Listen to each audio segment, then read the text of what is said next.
Después de las grandes victorias legales del movimiento por los derechos civiles, la lucha por la igualdad estaba, la verdad, muy lejos de terminar. Vamos a analizar por qué esas nuevas leyes no fueron suficientes y cómo la batalla por los derechos civiles cambió y cambió radicalmente después de 1965. Muy bien, esta es nuestra hoja de ruta. Primero, vamos a ver por qué esas victorias legales no se tradujeron en igualdad real. Después, hablaremos de los muros invisibles que seguían separando a la gente. Veremos cómo la frustración explotó en las ciudades, cómo nació una nueva forma de lucha y, al final, el importantísimo legado del año 1968.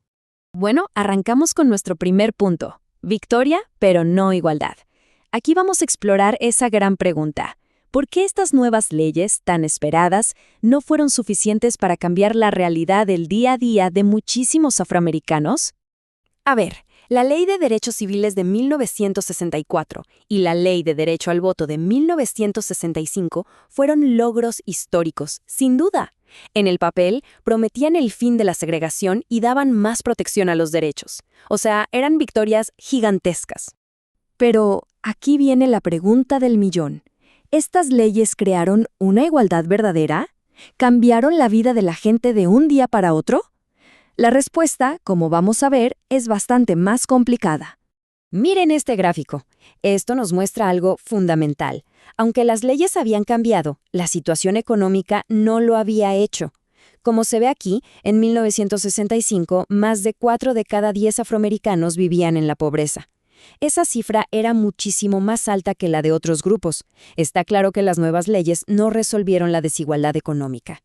Y aquí vemos otro problema gravísimo. El sistema de justicia, pues, no trataba a todos por igual. Fíjense en los números. Las tasas de encarcelamiento para los afroamericanos eran desproporcionadamente más altas. Tener derechos en el papel no significaba recibir un trato justo en la realidad. Entonces, si las leyes ya no eran el problema principal, ¿qué era? Bueno, eso nos lleva a nuestra segunda sección, los muros invisibles. Vamos a hablar de esas barreras que no estaban escritas en ninguna ley, pero que mantenían la desigualdad de una forma muy, pero muy real. El primer concepto clave que hay que entender es la de facto segregation, o en español, segregación de facto. ¿Qué significa esto? Pues que la segregación existía en la práctica, en la realidad, aunque ya no fuera una obligación legal. O sea, ya no había letreros de solo para blancos, pero los barrios y las escuelas seguían totalmente separados. Y esto se conecta directamente con la idea de systemic racism o racismo sistémico. Esto se refiere a un racismo que está, digamos, metido en las prácticas normales de una sociedad. No se trata solo de que una persona sea racista, sino de cómo funcionaban sistemas enteros, como los bancos, el mercado de viviendas o la educación. Un ejemplo perfecto de esto que llamamos racismo sistémico es el redlining, que se conoce como discriminación hipotecaria. Esta era la práctica de los bancos, apoyada por el gobierno, de negar préstamos para viviendas a personas que vivían en barrios considerados riesgosos. Y adivinen qué, esos barrios casi siempre eran las comunidades afroamericanas. Este mapa nos muestra clarísimo cómo funcionaba. Las áreas pintadas de rojo donde vivían principalmente las minorías eran marcadas como de alto riesgo. Esto significaba que era casi imposible conseguir un préstamo para comprar o mejorar una casa ahí. El resultado fue terrible. Atrapó a las familias en la pobreza durante generaciones, impidiendo que pudieran construir un patrimonio. Claro, toda esta frustración acumulada por los muros invisibles, la pobreza, la discriminación, era como una olla a presión que tenía que explotar. Y así llegamos a nuestra tercera sección, Ciudades en llamas, donde vamos a ver cómo esa frustración finalmente estalló en violencia. Entre 1965 y 1970, la paciencia se agotó. El progreso era demasiado lento. Esto llevó a disturbios urbanos muy frecuentes y destructivos en muchísimas ciudades. Y ya no eran protestas pacíficas, eran explosiones de ira contra las condiciones de vida y el abuso policial. Esta violencia en las ciudades aceleró un fenómeno que se conoce como white flight, o fuga de blancos. Este término describe la migración masiva de personas blancas, que se fueron de las ciudades que eran cada vez más diversas hacia los suburbios, que eran mucho más homogéneos racialmente. Y aquí viene el punto crucial. A medida que las familias blancas se iban a los suburbios, se llevaban con ellas su dinero y los impuestos que pagaban. Esto dejó a los centros de las ciudades con muchísimos menos recursos, lo que empeoró todavía más la pobreza para los que se quedaron.